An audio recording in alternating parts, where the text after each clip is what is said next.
महक की मॉर्निंग में एक बार फिर खुशामदीद। हमें ज्वाइन किया है यहाँ पे डॉक्टर शुमाइला ने। कैसी हैं आप? ठीक ठाक, अस्सलाम वालेकुम। वालेकुम अस्सलाम। हम लोग बड़े इंटरेस्टिंग टॉपिक पे बात कर रहे हैं। मैं सुन रही थी। ख्वाब, ऐसा कोई ख्वाब है जो आप भी पूछना चाहिए जिसकी ताबीर? नहीं सुंदस, मुझे ख्वाब नहीं आते, बहुत नहीं आते। ये ऐसे खुशकिस्मत लोग कहाँ होते हैं जिन्हें ख्वाब नहीं। मुझे तो लगता है जिनको पूरी रात ख्वाब आते हैं उनकी नींद ही नहीं पूरी होती। कभी कभी आते हैं लेकिन वो पता लग जाता है। वो ख्वाब ऐसा होता है कि वो आपके सबकॉन्शियस में कोई चीज है, वो सुबह उठ के अंदाजा हो जाता है कि हम सोच रहे थे या कल इसके बारे में बात हुई, तो उसकी कोई डॉक्टर्स बन जाते हैं ना, ठीक है, पढ़ के वो इतने मैटर ऑफ फैक्ट हो जाते हैं। हम ख्वाबों में भी दुनिया ढूंढते हैं कि इसका शायद ये मतलब। अच्छा नहीं, लेकिन मैं वैसे ख्वाब को इनकरेज करता हूँ कि ख्वाब दिन में भी देखने चाहिए और ख्वाब रात में भी देखने चाहिए। ख्वाब दो तरह की चीजें होती हैं। दिन में ख्वाब में अक्सर मोटिवेशनल, अगर मैं स्टूडेंट्स के साथ बात करता हूँ तो मैं उन्हें कहता हूँ कि अपनी जिंदगी में जब कोई गोल सेट करें तो जागते में ख्वाब देखें और उस ख्वाब की ताबीर के लिए फिर अपने आप को वक्फ कर दें, फिर आप सक्सेसफुल होंगे। एफर्ट कीजिए। लेकिन क्लास के दौरान जो स्टूडेंट्स ख्वाब देख रहे होते हैं वो ख्वाब मत देखा करें। क्लास में अटेंटिव रहा करें, ठीक है। उस तरह के ख्वाब पूरे हो ही जाते हैं अल्टीमेटली। मैं दिन में जरूर ख्वाब देखती हूँ, मेरे इमेजिनेशंस बड़े स्ट्रांग हैं। Very good. अच्छा, उसकी वजह ये होती है कि दिन के जो ख्वाब आप लाशऊर में देखते हैं ना, वो बेसिकली ऐसे ख्वाब होते हैं जिससे आप अपनी जिंदगी में इम्प्रूवमेंट चाहते हैं। बिल्कुल। उसके लिए फिर आप एफर्ट्स करते हैं, क्योंकि ख्वाहिश होना बड़ी जरूरी है। जिंदगी में वो लोग जिनके लिए हर हाल में खुश हैं, बट ठीक है मुझे नहीं चाहिए, मुझे नहीं चाहिए, वो सबसे ज्यादा नाकाम लोग। कनात नहीं है, ये नाकामी है और काहली है, सुस्ती है। क्योंकि आपकी जिंदगी बहुत सी चीजों के लिए, दूसरों के लिए एक मिसाल है और डिपेंड करते हैं लोग आपके ऊपर। बिल्कुल। कुछ लोग कहते हैं ना सब्र शुक्र करो, मैंने कहा शुक्र अल्हम्दुलिल्लाह करना ये बहुत अच्छी बात है, लेकिन जुस्तजू होनी चाहिए और कोशिश करने का हुक्म तो अल्लाह ताला ने दिया ना। हो सकता है जो चीज आपकी किस्मत में उसमें भी आपके लिए कोशिश लिखी हुई हो कि आप कोशिश करेंगे तो you can achieve that, otherwise not. अब देखिए ना, मैं आपकी मिसाल, हम राइट ब्रदर्स ख्वाब देखा करते थे उड़ने का। बिल्कुल। अगर वो इतने ख्वाब ना देखते, इतनी एफर्ट्स ना करते, तो ये छोटी छोटी बुनियाद है जो आज की सारी साइंटिफिक इन्वेंशन उसी की वजह से है। जब सोलर प्लेन आ गया भाई, वही आपको बता रहा हूं। अब आपकी जो है बिल्कुल धूप की मेडिकल है। अब इसी तरह जैसे कुछ किसी खातून का खूबसूरत होना है, स्किन बेहतर करना है, ये उनका ख्वाब एक डॉक्टर की शक्ल में, तालीम की शक्ल में मौजूद है। बिल्कुल एग्जैक्टली, ठीक है ना जी। बिल्कुल। डॉक्टर साहब के टॉपिक पे भी आ जाते हैं। हम बात कर रहे हैं खुरदरी जो है एल्बोस, कोहनियों के बारे में, और ऑयली स्किन। कितने ऑपोजिट है ना। एक इंसान में हो सकता है ये ऑयली स्किन? नहीं, बिल्कुल हो सकता है। सुंदर, अभी जो वेदर है स्पेशली, उसमें होता क्या है कि पूरी सर्दियां चूंकि हम कवर्ड, बहुत ज्यादा ओवर कवर्ड कपड़े पहन रहे होते हैं, तो हमने ये चीजें निगलेक्ट की हुई होती हैं, अपने आर्म्स, अपने एल्बोज, ये सारा कुछ। और ऑयली स्किन की जहाँ तक बात है, वेदर चूंकि ड्राई होता है, विंटर्स में बहुत सर्दी होती है, तो जिनकी स्किन कंडीशन ऑयली भी होती है वो भी नॉर्मलाइज हो चुकी हुई होती है। लेकिन ये वाला जो वेदर है, ट्रांजिशन वेदर भी है और we are heading towards summer, तो उसमें ये है कि एक तो ऑयली स्किन बहुत प्रॉब्लमेटिक हो जाती है।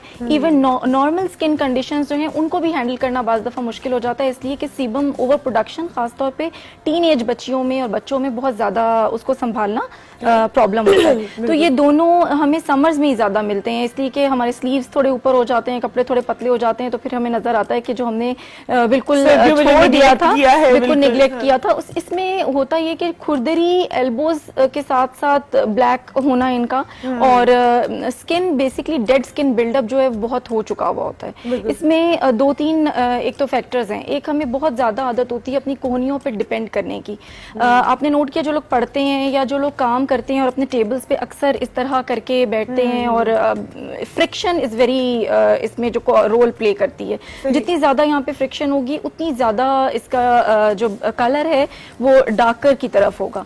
उसके अलावा डेड स्किन बिल्डअप हम अक्सर नहाते हुए, कुछ करते हुए जो है इनको निगलेक्ट कर देते हैं। तो इसके सबसे बेहतरीन तरीका ये है कि यहाँ जो डेड स्किन बन जाती है, इसको हम एक्सफोलिएट करते रहें। उसमें हरगिज मैं ये नहीं कह रही हूँ कि आप रोज झावे से रगड़ें, दैट इज नॉट गुड। झावे से रगड़ने से अगेन फ्रिक्शन बढ़ेगी और वहाँ पे सुबह पिगमेंटेशन बढ़ती जाएगी। उसका ये है कि हमारे पास ऐसी चीजें मौजूद हैं मार्केट में, बड़ी आसानी से 10% से लेकर 12% ग्लाइकोलिक एसिड की क्रीम्स होती हैं, तो दे आर द एक्सफोलिएटर्स। अच्छा। सही है, तो उसको आप रात में रोज अगर लगा लें और डे में आपने अपना सनब्लॉक वाला मॉइस्चराइजर लगाना है, और हफ्ते में एक दफा आपने हल्के से किसी स्क्रब से, जेंटल स्क्रब्स हैं, स्ट्रॉबेरी स्क्रब्स हैं, आप घर में भी बना सकते हैं, या अगर थोड़ा सा आप एफर्ट घर में करना चाहते हैं तो बेकिंग सोडा और ऑलिव ऑयल के जो कैप्सूल हैं उसको ऑलिव ऑयल मिक्स करके एक चुटकी बेकिंग सोडा में, ऑलिव ऑयल कह रही हूँ, विटामिन ई के कैप्सूल्स, उन दोनों को मिक्स करके यू कैन अप्लाई। इसी तरह विनेगर और बेकिंग सोडा में कैपेसिटी होती है डेड स्किन बिल्डअप्स को रिमूव करने की। अच्छा। तो वो अगर आप जैसे हफ्ते में 2 या 3 बार अप्लाई करते हैं और इसको हल्का सा रब करके छोड़ देते हैं और उसके बाद शावर ले लेते हैं तो ये बहुत सॉफ्टर और नीटर इसका लुक होता जाता है। अच्छा, जबरदस्त। ये जो आपने भी बताया विटामिन ई और बेकिंग सोडा, बिल्कुल। ये जिनकी ड्राई स्किन होती है नहीं, वो भी फेस पे नहीं exfoliate कर लगाना, सकते हैं? वैसे नहीं कर सकते नहीं, face आपने पे? बॉडी पे लगाना है। फेस पे बेकिंग सोडा से रिएक्शंस आ सकते हैं, वो फिर आप अपना पैच टेस्ट जरूर करें और उसकी क्वांटिटी का बहुत ख्याल रखना है। ये और मैं उसमें- सोच रही थी क्योंकि आप नॉर्मली सुनते हो ना इस तरह की बात कि हाँ। अच्छा अगर कोनी नहीं, पे अभी असर हम करेगी तो कूनियों फेस की पे बात और कर रहे ज्यादा हैं, नहीं, करेगी। कूनियों की बात कर रहे हैं, चूंकि ये पब्लिक मैसेज हमारा जा रहा है तो ऐसा ना लोग उसको मुंह प्लीज पे प्लीज ये लगाएं। बात जो है सुन ले, हम आपको जो है स्पेसिफिक जब बॉडी पार्ट का कूनियों बताते के हैं तो लिए वो बता चीजें रहे हैं। आपने उधर ही लगानी होती है। हमारे ऑडियंस के पास कुछ सवाल थे, बल्कि बेशुमार सवाल थे, आप वेट कर रही थी। जी पूछिए। वालेकुम सलाम। मेरा क्वेश्चन ये है कि जो पिंपल्स निकले हुए होते हैं उसके बाद जो स्पॉट्स रह जाते हैं उसके लिए कुछ आप अगर बता दें। ये भी बता देते, अब अपना ख्वाब भी पूछ लीजिए हम दोनों के और जवाब। मेरा ख्वाब यही है कि मुझे पानी बहुत दिखता है जी जी, हर वक्त, यानी कि पानी दिख रहा है, डूब रही हूँ पानी में लेकिन फिर निकल आती हूँ। ठीक है। बेसिकली मैं पहले बता देता हूँ, फिर डॉक्टर साहब आपको बताएंगे। ये जो ख्वाब में पानी देखना, ये कंफ्यूजन, जैसा मैंने आपको बताया ना कि कंफ्यूजन की निशानी होती है। एक ऐसी कैफियत में जहाँ से आप निकलना चाहते हैं लेकिन निकल नहीं पाते, या आपके मुकासिद ऐसे हैं उनको पूरा करने के लिए आपको दिखाई देता है कि आपके इर्द गिर्द के हालात मुवाफिक नहीं है। तो ये एक जुस्तजू ज़हन की कशमकश है जिसमें आप मुब्तला है। अब इसका सोल्यूशन क्या होता है कि आप प्रैक्टिकली अपने लाइफ में वाकई गौर करें कि मैं इस वक्त क्या सोच रही हूँ और क्या पाना चाह रही हूँ। वो कुछ भी हो सकता है, तो उसके ऊपर गौर कीजिए कि क्या उसमें कोई रुकावटें, कोई मुश्किलात तो नहीं है। तो ये छोटी छोटी मुश्किलात की इंडिकेशन है और आपके तब तक मुकासद तैरते के रहे। हल होने के लिए। कोई बात नहीं, तब तक तैरती रहे, इंशाल्लाह किनारे पे पहुंच ही जाएंगी। आप भी इनको जो है आंसर कर दीजिए। फिर अच्छा, break का सबसे इम्पोर्टेंट तो ये है कि अगर आपको एक्नी निकल रही है तो पहले आप एक्नी का ट्रीटमेंट कर लें। उसमें ये है कि नई एक्नी का मतलब है नया निशान फेस पे, तो आप पुराना निशान ठीक करेंगे, नया निशान पड़ेगा, तो बेहतर ये कि पहले एक्नी ट्रीट कर लें। उसके अलावा ये है कि एक्नी के निशानों के लिए आप ज़रूर किसी डॉक्टर से लिखवाएंगे कोई लाइटनिंग एजेंट। वैसे एजिलिक एसिड की क्रीम्स आती हैं, वो आप छोटा सा अमाउंट लेके उन निशानों पे आप अप्लाई कर सकते हैं रात में, और डे में आप सनब्लॉक ज़रूर अप्लाई करेंगे ताकि वो निशान आपका पक्का ना हो। इसके अलावा लाइटनिंग एजेंट्स की क्रीम्स हैं जिसमें आर्बिट्रिन और लिकोराइस वगैरह जो हेल्दी हैं, जिनसे स्किन को डैमेज नहीं होगा, वो आपको आपका डॉक्टर लिख के देगा। आपने एक सर्टेन टाइम के लिए उसको अप्लाई करना है और उसके बाद वो निशान आपका फेड आउट हो जाएगा इंशाल्लाह। टाइम हो एक छोटी सी ब्रेक का, ब्रेक के बाद वापस आते हैं और आपको और भी मजे मजे की चीजें बताएंगे।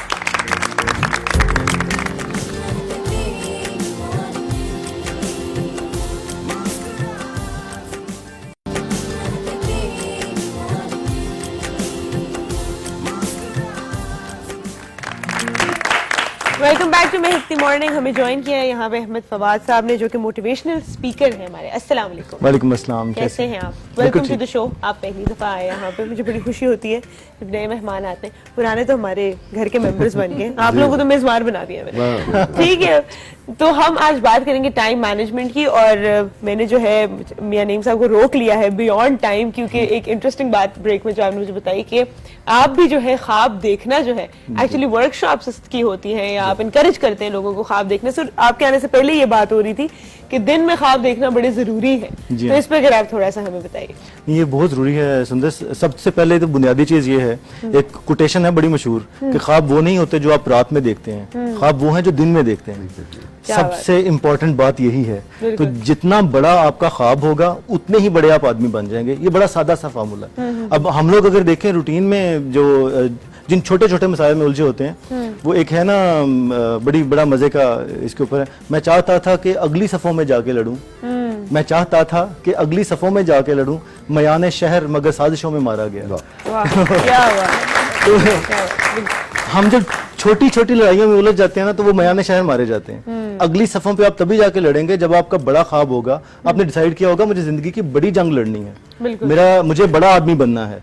अगर मैं अमूमन दोस्तों से पूछता हूँ करियर वगैरह बनाने में, लड़कों से लड़कियों से, कि आप क्या करना चाहते हैं, कोई जॉब मिल जाए, कौन सी जॉब, कोई भी जॉब। प्रोफेशन, लोग अपना करियर ही ऐसे चूज करते हैं, अच्छा मैंने ये नहीं बनना क्योंकि इसकी कोई जॉब नहीं है, हाँ। मैंने ये नहीं करना इसमें आगे जॉब नहीं मिलती। भाई आप एम्प्लॉय करो लोगों को, एक बंदा जो एंटरप्रेन्योर होता है वो 10 लोगों को जॉब देता है, ऐसा ही है, बजाय इसके कि वो कोई जगह ले ले। अच्छा, सॉरी अहमद, मैं आपका भी माशाल्लाह यूथ से बड़ा ताल्लुक रहता है, मेरा भी इनडायरेक्टली बहुत सा रहता है। जी जी। ये सबसे बड़ा जो किसी की शख्स की जिंदगी में और खासकर नौजवान की जिंदगी में ट्रेजेडी ये होती है कि उसका कोई ड्रीम या ख्वाब नहीं, बिल्कुल उसने अपने लिए कोई मकसद नहीं रखा। बिल्कुल ऐसा ये बुनियाद है।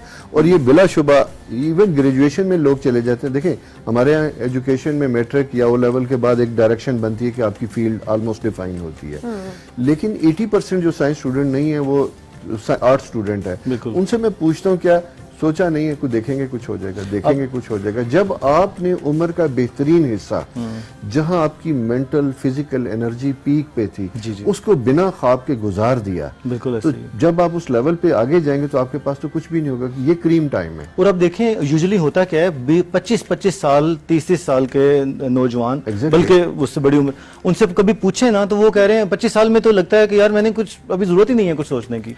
अच्छा देखेंगे, हाँ, हम तो हर वक्त इवैल्यूएट कर रहे थे 25 के हो गए, मतलब आपके लाइफ स्पैन मैक्सिमम कितना होगा? आपके 100 साल की भी अगर जिंदगी है तो क्वार्टर जिंदगी तो गुजर गई ना। It's already over. और बेस्ट पार्ट जब कहते हैं कि 30 के बाद डिक्लाइन होता है। अच्छा, मेरे एस्ट्रोलॉजिकल अगर मैं कहता हूँ तो जिंदगी के फेजेस होते हैं। हमारा जो लाइफ, बड़ा मजे का इसी बहाने में आपको बताऊंगा, जो प्रैक्टिकली मैं उसको अप्लाई भी करता हूँ कि लाइफ का एक पैटर्न जुपिटर सैटर्न लेके आता है। सैटर्न को हम कहते हैं लाइफ में स्टेबिलिटी और कंसिस्टेंसी का प्लैनेट है।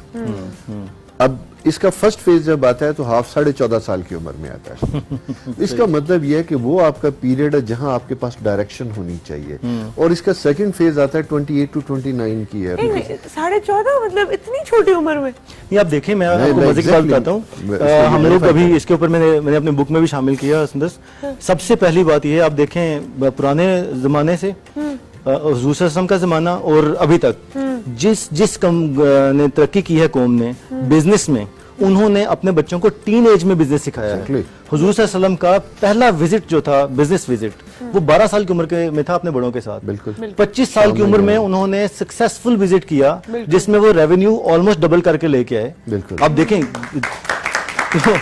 इसीलिए तो कह रही हूँ 25 साल की उम्र में आप कैसे वैल्यूएट नहीं करते कि मैंने क्या किया है अभी? मैं वही तो कह रहा हूँ। तो वो आपको ये चीजें टीनेज में आप लर्न करेंगे तो आगे साल का फर्स्ट फेज है। और ये नेचर ने एस्ट्रोलॉजिकल हमें बताया। यानी देखिए, मैं अभी आपको बता रहा हूँ कि मेरा ईमान यानी मजहब पे, एक अल्लाह ताला की जात पे बहुत ज्यादा स्ट्रांग हुआ है इस सब्जेक्ट को पढ़ के।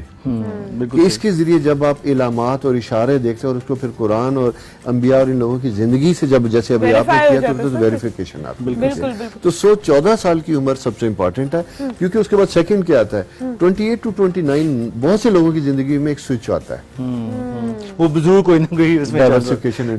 इसमें ना आई वुड स्ट्रांगली रिकमेंड आप अल्लामा इकबाल को पढ़ें। उनका एक बड़ा खूबसूरत शेर है, फूंक डाले ये जमीनों आसमान मस्तार और खाक अस्तर से आप अपनी जहां पैदा करें।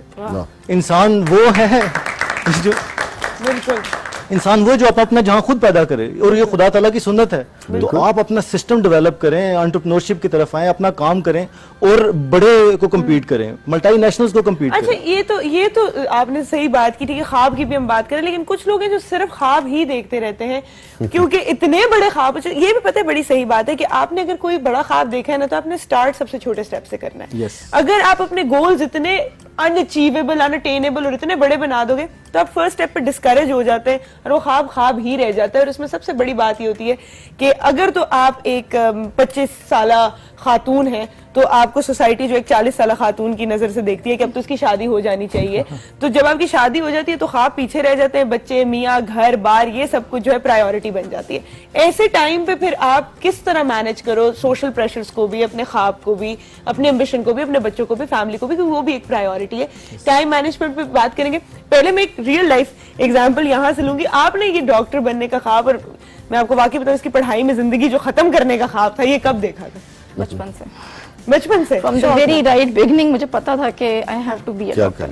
पता था कि you have to be a doctor? मुझे पता था। And you dedicated your life to it. किस तरह मैनेज किया टाइम, सब कुछ?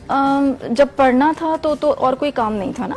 अच्छा। मतलब आप फोकसिंग ऑन योर स्टडीज, जब आपने अपने ग्रेड्स लेने होते हैं, सोशल मीडिया जो है वो इतना ज्यादा नहीं था। हाँ ऑब्वियसली मतलब सोशल मीडिया तो जब की बात है, जब हम बिल्कुल MBBS के उसमें थे 90s के जब दाखिल हुए तो सोशल मीडिया की थोड़ी सी एंट्री पता चला हमें कि फेसबुक कोई चीज होती है। उस वक्त इतनी नो हाउ नहीं थी, हम भी उसको ऐसे ही समझते थे कि कोई ऐसी फेज है, गुजर जाएगा। हाँ ये गुजर जाएगा, तो इसलिए इतना डिस्ट्रैक्टिंग चीजें नहीं थी उस हिसाब से, उस वक्त के हिसाब से थी, मतलब मूवीज थी और बहुत सारा कुछ था। लेकिन ये कि जब आप आपका एक गोल सेट होता है तो आप हर चीज के लिए टाइम निकालते हैं। उसके बाद सुंदर मेरी तो शादी ही MBBS में हो गई थी।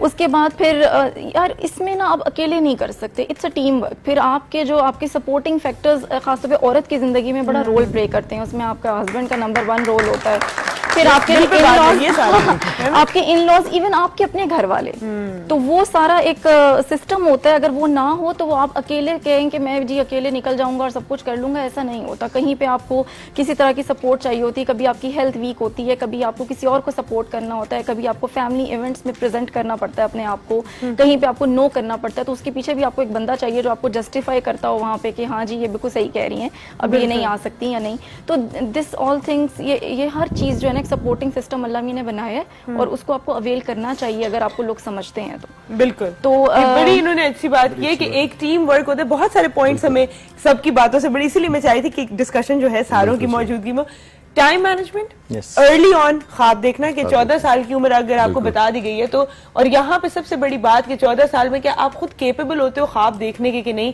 या फिर आपके पेरेंट्स आपको ख्वाब दिखाते हैं, ठीक है, और फिर आप उसके ऊपर कितना वर्क करते हो। Time management and social media distractions, इतनी सारी बात, फैमिली और हस्बैंड्स की सपोर्ट, ये सारी बातें बहुत ज्यादा इंपॉर्टेंट है। इसके ऊपर हम बात करेंगे। आई डोंट थिंक कि ये एक छोटे से क्रक्स के अंदर जो है हम इसको सॉल्व कर सकते हैं, but you have some very interesting activities lined up for us. तो कहीं पर मत जाइएगा, हम वापस आएंगे और हम आपको शायद यहाँ पे थोड़ा सा सिखा सके कि टाइम मैनेज किस तरह कर सकते हैं आप बेबी स्टेप्स में। जैसे मैंने कहा, बहुत बड़े अनअचीवेबल गोल्स की तरफ जाने की जरूरत नहीं है, डिस्करेज होने की जरूरत नहीं है। Thank you so much Naeem साहब, आपने हमें एक्स्ट्रा टाइम दिया। Thank you, and you will be, inshallah, we'll be seeing you again next week. आप लोग लीजिए एक छोटी सी ब्रेक के बाद वापस आएंगे और इस पर बात करेंगे।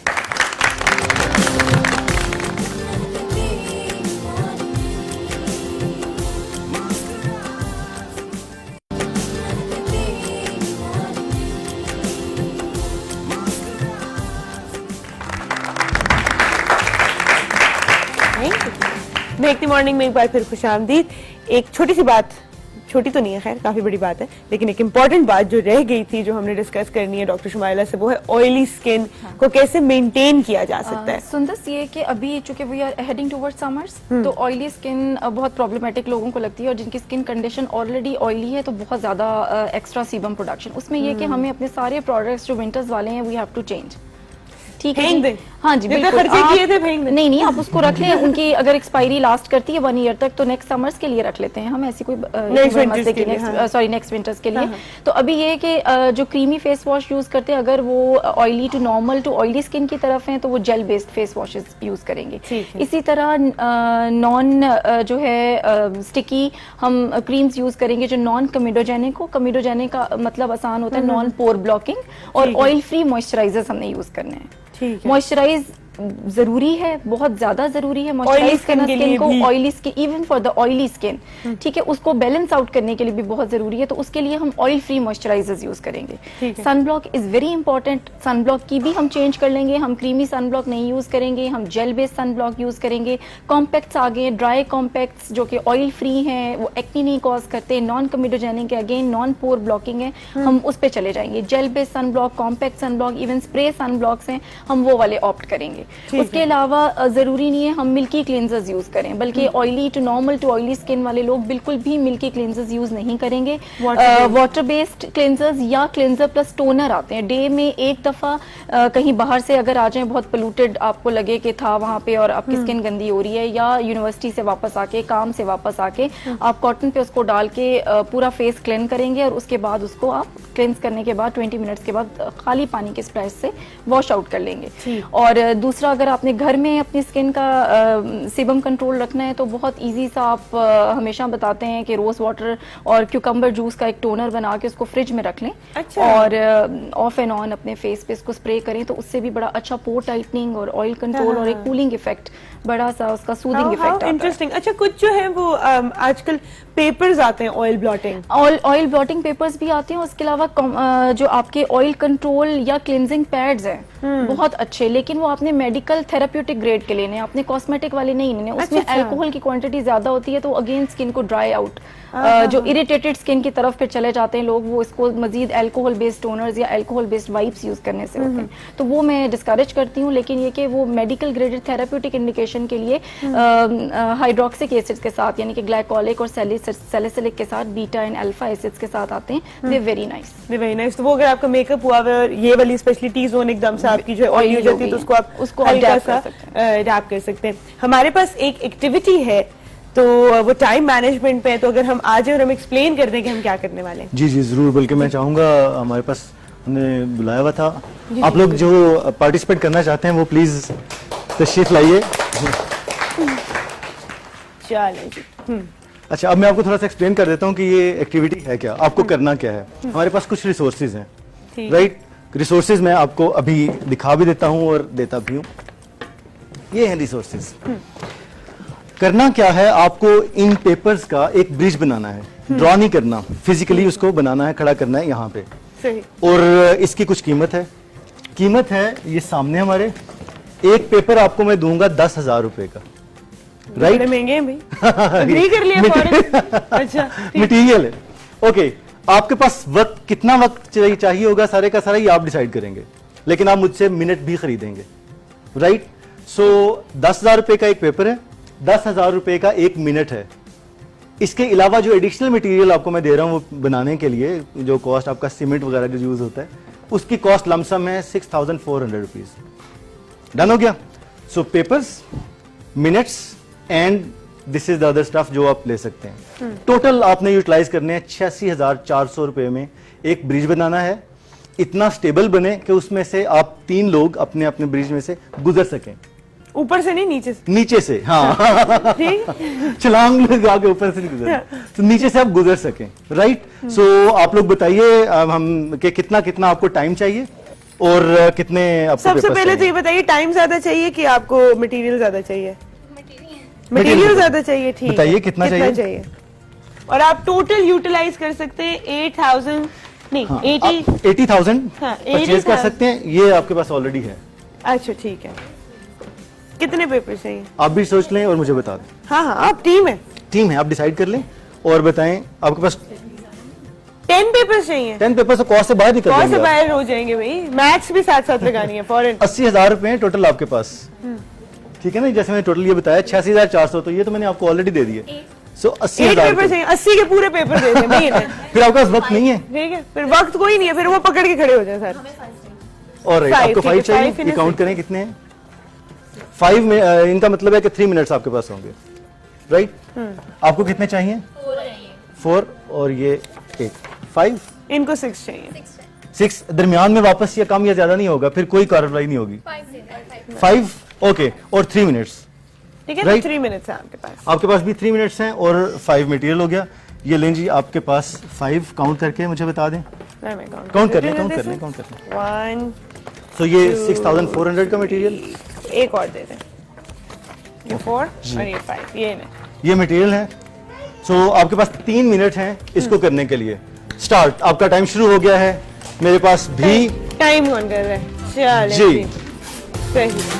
3 मिनट्स में इन्होंने ब्रिज बनाना है। ब्रिज बनाना है और 3 मिनट्स के अंदर आपने उसमें से गुजरना भी है, यही तो सारी विदिन चीजें। 3 मिनट्स आपने गुजरना भी है उसमें से।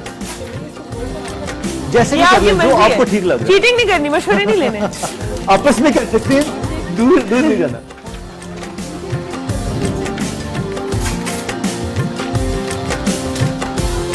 मैं बैंक बन जाती हूँ, मुझसे कर्जा मांग सकते हैं आप लोग Audit? और मटेरियल लेने के लिए।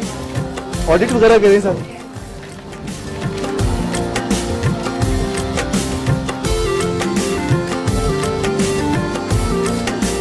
फर्स्ट मिनट चल रहा है आपका। आप क्या लेती हैं डॉक्टर? टाइम ज्यादा लेती हैं कि आप पेपर ज्यादा लेती हैं? मुझे लगता है मैं एक पेपर लेके ना ढेर सारा टाइम लेती हूँ। कैसे गुजरोगी नहीं? वो सोच लेती है ना, मैं बाकी टाइम में से सोचती बाकी टाइम में से सोचती रहती थी सब क्या करना है। स्टेबल होना चाहिए, ऐसा कि जिसके अंदर से आप गुजर भी सकें। हो गया 1 मिनट आपका। इन्हें हमें कहना चाहिए था ऊपर से गुजरना है ना? फिर फिर ये टाइम ज्यादा लेते हैं। हाँ, फिर तो रनिंग के लिए ज्यादा कर रही होती है। भाई बड़ा मटेरियल ट्राई कर रहे हो आप लोग भाई। हो गया बनाएं, खड़ा करें इसको, खड़े होना चाहिए, इतना स्टेबल हो जाना चाहिए कि आप इसके अंदर से गुजर सकें।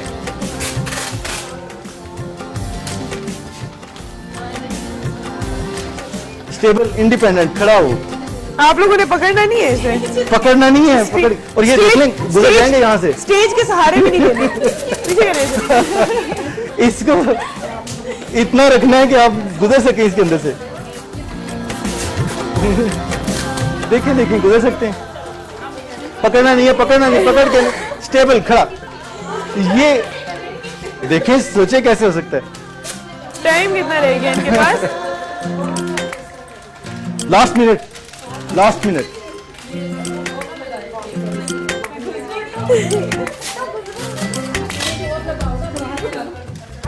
चंद सेकंड रह गए आखिरी, बिल्कुल चंद सेकंड। रुक जा, पहले वो खड़ा हो जाए। पकड़ना नहीं है, ये नहीं पकड़ना नहीं, पकड़ना नहीं, छोड़ दो।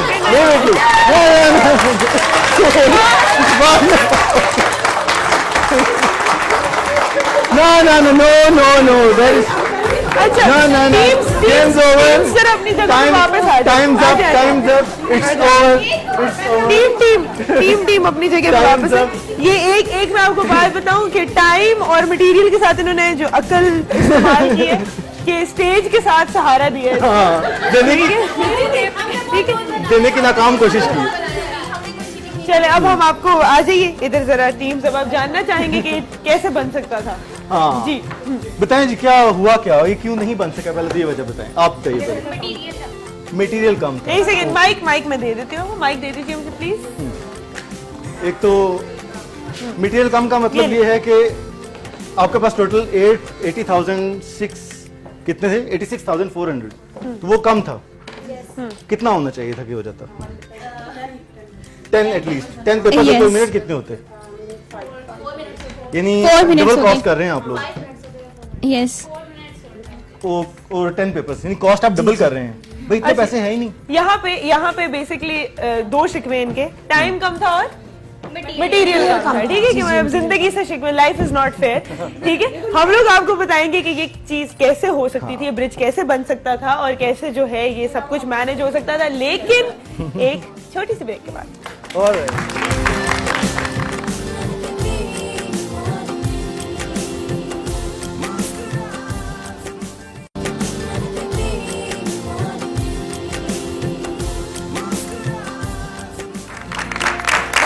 Welcome back to make the morning. आपको हम दिखाते हैं जादू। ये देखिए, ये करना था आपने। ठीक है, टाइम थोड़ा ज्यादा ले लेते, पैसे थोड़े कम खर्च करते, जनरली वैसे भी जिंदगी में यही होना चाहिए। बिल्कुल। ठीक है, तो आपको समझ आ जाती है। इसके ऊपर टोटल खर्चा हुआ है हमारा 46,400 और हार्डली 1 मिनट में कंप्लीट हो गया। और ये बड़े मजे का बात उन्होंने मुझे बताई है, 6400 क्या होता है? हाँ, ये बड़ी इंपॉर्टेंट चीज है, हमने इसको इसलिए शामिल किया, बल्कि ये आपको मैं एडिशनली बता दूं, कुछ लोग कह रहे थे कि ये कॉस्ट बहुत थोड़ी थी। हाँ, एग्जैक्टली 1.5 लाख मांग रहे थे, ये हमने 50,000 में भी बनाया हुआ है। So with 2 pages and 3 minutes total cost. ये जो हमने आपको कॉस्ट दी थी, असल में इसका ये होता है, एक दिन में 86,400 सेकंड्स होते हैं पूरे दिन में। आपको हम 1.5 लाख नहीं दे सकते थे, अल्लाह ताला ने बनाया ही नहीं है। राइट, तो वो बना सकते हैं। एक सेकंड, इतनी अकल की बात की, जो घर बैठ रहे क्या देखिए, हम लोगों का मकसद ये था, ठीक है, यहाँ पे एक गिला लोगों को ये, आप मुझे पहले से बता देते तो मैं बना देता। जिंदगी में हर प्लान आपको अल्लाह मियां लिख के दे दे तो आपकी क्या जिद्दोजहद रह जाएगी। है टाइम मैनेजमेंट क्या होती है, कैसे करना होता है, क्या कुछ। हमारा काम था आपको एक लेसन देना यहाँ पर। आपने यहाँ पे ये सीखा है कि छोटी चीज में भी जो है आप अपने अल्फाज में ज्यादा बेहतर कर सकते हैं इसको, because you are the expert on this. बड़ी अच्छी बात की आपने सुंदर। अहम चीज ये है, आपको अल्लाह ताला ने जो वक्त दिया हुआ है ना, हम अभी ऑफलाइन भी बात कर रहे थे, आपके पास 86,400 सेकंड्स हैं। It's a long time. आप देखें जब आप आजकल के दिनों में भी 9 बजे उठते हैं या 8 बजे उठते हैं, इसका मतलब है आपने working hours, generally working hours 3 घंटे जाया कर दिए हुए हैं। बिल्कुल। सॉरी मैं आपको इधर इंटरप्ट करूंगी, टाइम आप बहुत कम रहेगी और हमारे बहुत बड़े दिल हैं, आप जीते ना जीते गिफ्ट्स आपको मिलेंगे। गिफ्ट आप सारों को दे दीजिए। Thank you so much for watching us, thank you so much for being here, thank you so much for being, I had a lovely time. यूं ही देखते रहिए महकती मॉर्निंग, महके हर पल जिंदगी, और आपको और भी हम टिप्स देते रहेंगे, तो हमारे साथ ही हमेशा रहिएगा। अल्लाह हाफिज, तब तक के लिए।